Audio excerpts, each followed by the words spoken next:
Aujourd'hui à RPM, une réplique de BMW à la Tesla Model 3, la i4 xDrive 40 2024.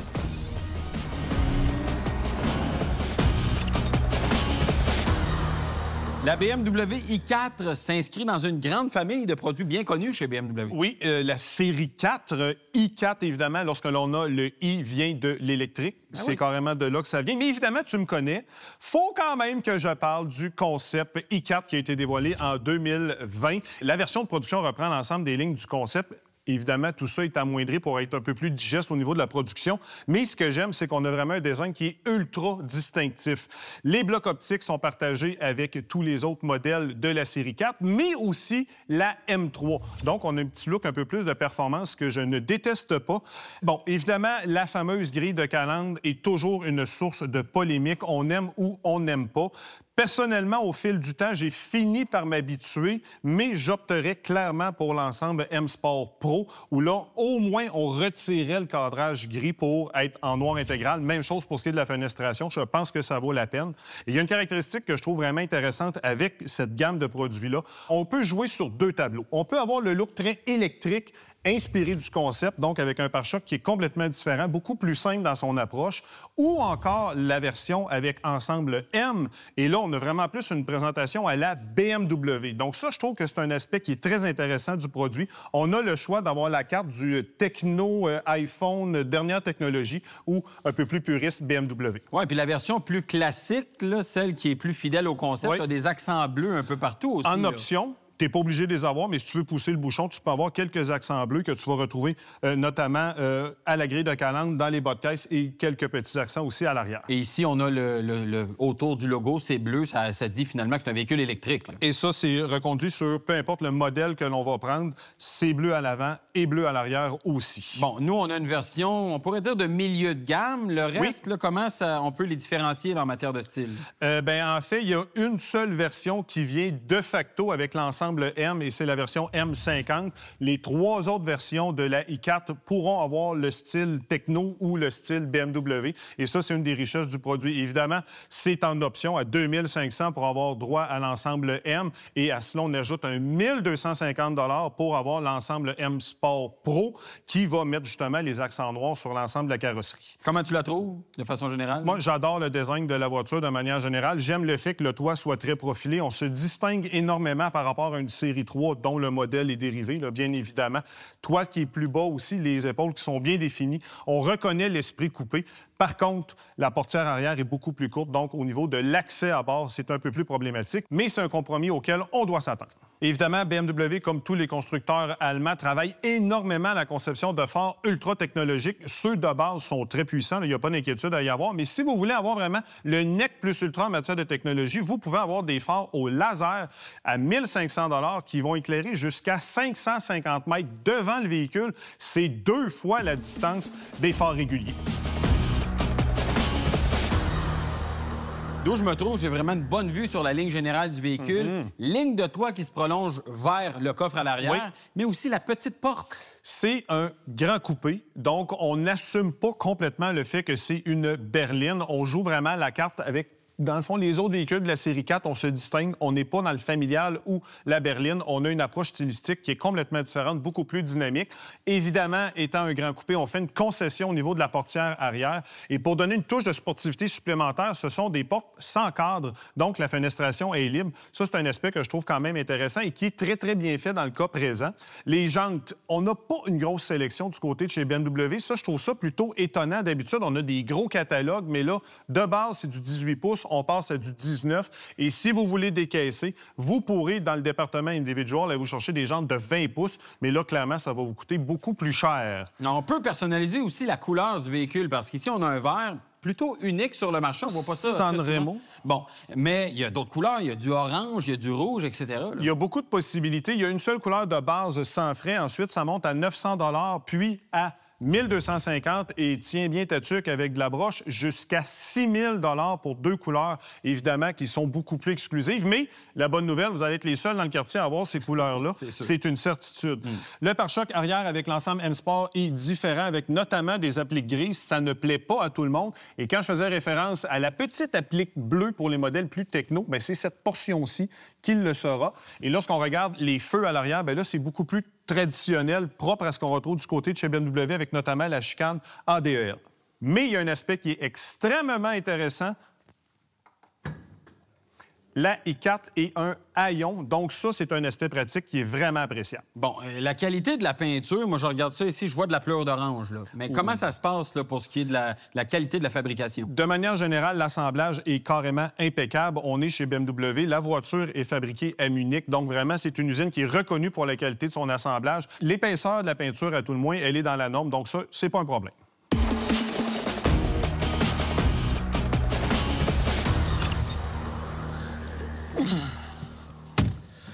Bon, prendre place à bord de la i4, ce n'est pas facile. L'ouverture de la porte est limitée. La voiture est très basse, évidemment. C'est un coupé. Et à cela, ajouter que la porte est vraiment pas longue. Donc, à ma grandeur, je dois littéralement épouser le pilier B pour être capable de prendre place sur le siège. Et ça, honnêtement, au quotidien, c'est pas super le fun. Par contre, une fois assis, wow, on est du côté d'un produit allemand, donc des sièges d'excellente facture, beaucoup de support. On peut allonger la longueur de l'assise. Ça, c'est un point qui est très intéressant. Beaucoup de réglage électrique aussi. Donc ça, c'est une caractéristique que moi, j'aime dans ce produit-là. Par contre, je trouve ça plutôt inadmissible qu'on doive débourser 900 $ pour avoir droit au siège climatisé. Franchement, ça fait dur. Vous voyez la couleur à l'intérieur du véhicule. Dans le cas présent, c'est cognac. C'est une des 4 couleurs gratuite qui est disponible à bord du véhicule. Et vous avez quand même une certaine sélection. Vous pouvez avoir du noir, du beige et du rouge sans frais. C'est pas du vrai cuir, c'est du Sensatec. Mais si vous voulez aller plus haut dans la gamme avec des cuirs véritables, mais là, sachez que vous devrez débourser entre 1 900 $ et 4 250 $ pour avoir droit à du vrai cuir qui n'est pas synthétique, de toute évidence. D'un point de vue de volant, très conservateur du côté de chez BMW, la seule excitation qu'on peut avoir, c'est dû au fait qu'on est à bord d'un véhicule électrique, donc le logo est encerclé de bleu. Sinon, commande très connue qu'on reconnaît du côté de chez BMW. Dans le cas présent, avec l'ensemble M-Sport, on a un volant M. Donc ça, c'est un aspect qui est intéressant parce que le boudin est un peu plus gros, donc meilleure prise en main. On peut gérer l'instrumentation et l'affichage tête haute aussi avec les commandes qui sont intégrées au volant. De manière générale, c'est vraiment très clair. J'aime le design graphique du côté de chez BMW. Il n'y a pas beaucoup d'artifices, de fioritures, des choses comme ça. On est très clair. Par contre, je ne suis pas convaincu que le design va vraiment très, très bien vieillir dans le temps. Et à l'affichage tête haute, très clair encore une fois. Beaucoup d'informations, design graphique qui est agréable à l'œil. Donc, vraiment, sur ce point-là, on fait pratiquement sans faute. Et il ne faut pas oublier que l'écran devant nous fait 10,25 pouces. Au système multimédia, dans le modèle que nous avons à l'essai, c'est le cockpit numérique professionnel. Donc, on est à 12,3 pouces.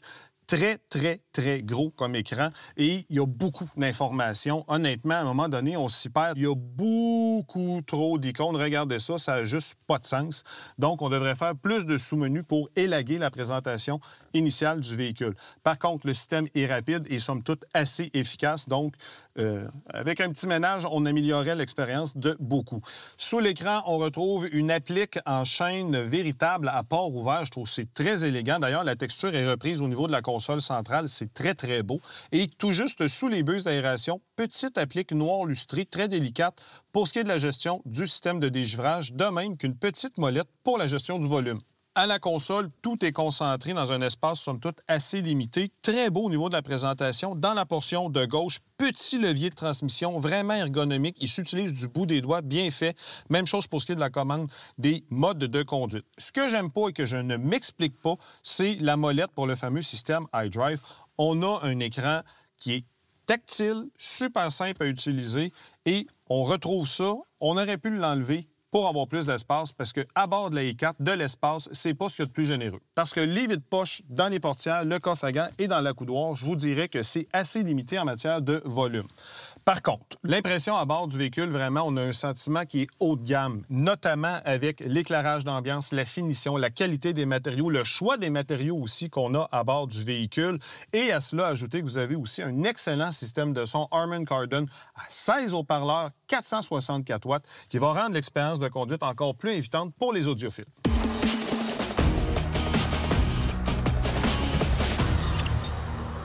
Tout comme pour Luc Olivier à l'avant du véhicule, vous voyez, c'est un peu difficile de prendre place à l'arrière. L'ouverture de la porte est très restreinte et le toit est bas également. Donc, il faut vraiment user de contorsion pour s'asseoir à l'arrière. Et hélas, la situation ne s'améliore pas tellement quand on est assis à l'arrière parce que vous voyez, la banquette et les bases, moi, je suis pas très grand et déjà, la tête me touche au plafond. Pas vraiment de dégagement. Évidemment, le siège est très reculé, position pour Luc Olivier, mais malgré tout, je me sens comme étouffé à l'arrière. C'est pas vraiment très confortable. On questionne donc la capacité familiale de la BMW i4. Vraiment, ce sont des places de dépannage. Du côté des commodités, maintenant, on n'a pas grand-chose. Il faut se rabattre sur des commandes de climatisation qui sont placées derrière la console avant. Somme toute assez facile d'accès. Imaginez si vous voulez des sièges chauffants. C'est pas de série avec cette voiture-là. Il faut payer 400 $ pour une voiture de près de 88 000 $. Il me semble que ça devrait être inclus de série.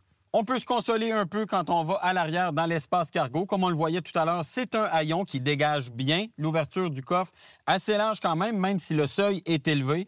On a 470 litres d'espace cargo. Et quand on rabat le dossier à la manière 40-20-40, on peut obtenir jusqu'à 1290 litres, ce qui fait que la BMW i4 a un espace de chargement qui est supérieur à la catégorie. Mais malheureusement, on a un petit espace en dessous du plancher qui est complètement occupé par le système de son et il n'y a pas de coffre à l'avant sous le capot du véhicule.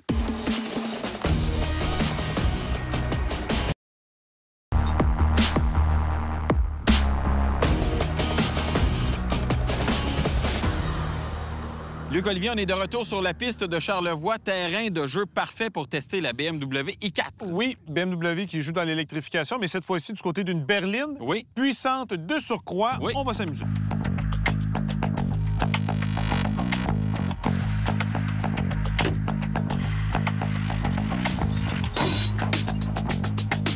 Moi, je m'attends à une bonne performance d'accélération, même si on n'est pas dans la version M50 qui vise justement la performance. On est quand même dans le milieu de la gamme de la i4. On a tout près de 400 chevaux. Oui. T'es-tu prêt? Oui. Et pas que ça décolle. Ça pousse. Oh, on a le son iconique aussi. Hey, je vais te désactiver ça sera pas long. Accélération extrêmement franche. Ce que j'aime, c'est qu'on a vraiment une sensation un peu plus propulsion. Oui. La puissance du moteur arrière est plus grande que celle du moteur avant. Et dans une voiture allemande, c'est ce que j'aime. J'aime ça être plus poussé que tiré. Et on a cet effet-là. Mais écoute, la vélocité de la mécanique, on est vraiment dans ce qu'on aime le plus de l'électrification. Absolument. La puissance brute. Instantanée. Évidemment, on était en mode sport, donc on a vraiment optimisé le tout. 4,6 secondes pour l'accélération. C'est plus rapide que ce qu'annonce BMW. On annonce 5,1 secondes. Exactement. Donc, la BMW i4 dans sa version 40, 4 roues motrices, à pouce, pas à peu près. Et là, es-tu prêt à faire le freinage? Allons-y. On va reprendre notre vitesse. On a les freins de base. Quand même, il faut le spécifier sur la voiture en ce moment. Donc, j'ai atteint mon 100 km/h. On freine. La stabilité est... En fait, la seule chose que j'ai vraiment senti instable, ce sont mes joues.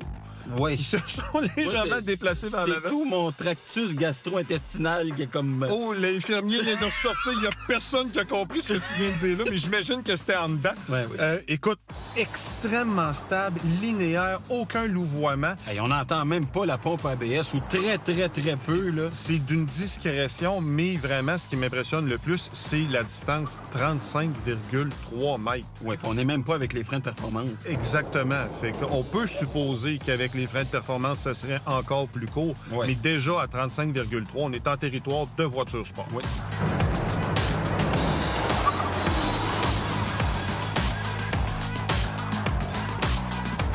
Samuel, on a parlé du Iconic Sound à l'accélération tantôt. Là, moi, c'est un son qui m'énerve. Ce son interstellaire, je l'ai désactivé.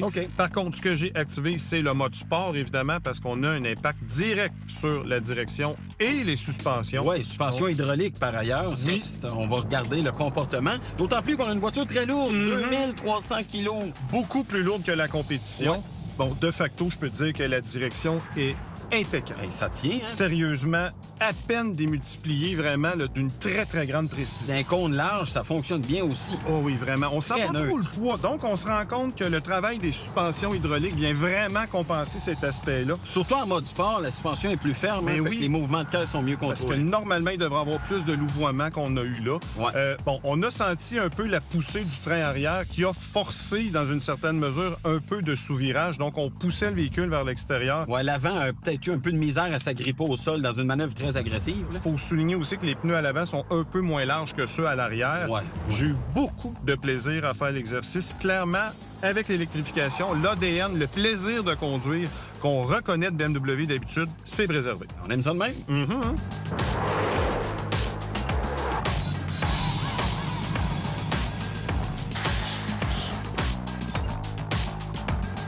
Jusqu'à maintenant, la recette de la i4 fonctionne à merveille. Par contre, il y a un ingrédient qui va peut-être venir gâcher la sauce et c'est le poids. Il faut savoir que le modèle LSC est équipé d'une assistance à l'évitement d'obstacles. Donc, j'ai bien hâte de voir si je vais sentir cette intervention-là.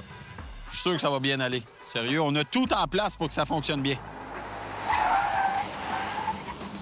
Impeccable. Sérieux, là, ça se fait tout à fait facilement. L'arrière a un petit peu chassé. Ça m'étonne quand même. Par contre, les assistances m'ont ramené rapidement, ce qui fait que j'ai pu longer la ligne de compte et avoir une distance de freinage qui est quand même assez courte. Je peux pas dire que je me suis senti complètement en contrôle lors du léger dérapage, mais au final, l'exercice est quand même bien fait. Maintenant, je vais aller voir ce que Sam a vu de son côté. En tout cas, de l'extérieur, ça a l'air facile. Ah, vraiment. Parle-moi de ça, une voiture sport Ouais. qui est bien calibrée, vraiment. On est chez BMW, ça, c'est respecté. Direction vraiment précise. Petit coup d'anche, ça a légèrement décroché une fraction de seconde.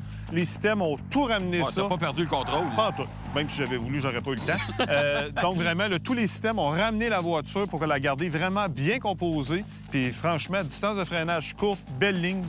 C'est là qu'on voit quand on a des bons freins, des bons pneus, une bonne structure, bonne Oui. suspension, c'est payant là, dans des situations d'urgence comme celle-là. Puis là, on se rend compte de la qualité générale du produit Absolument. parce que c'est la plus lourde de son segment. Et malgré tout ça, tout a tenu.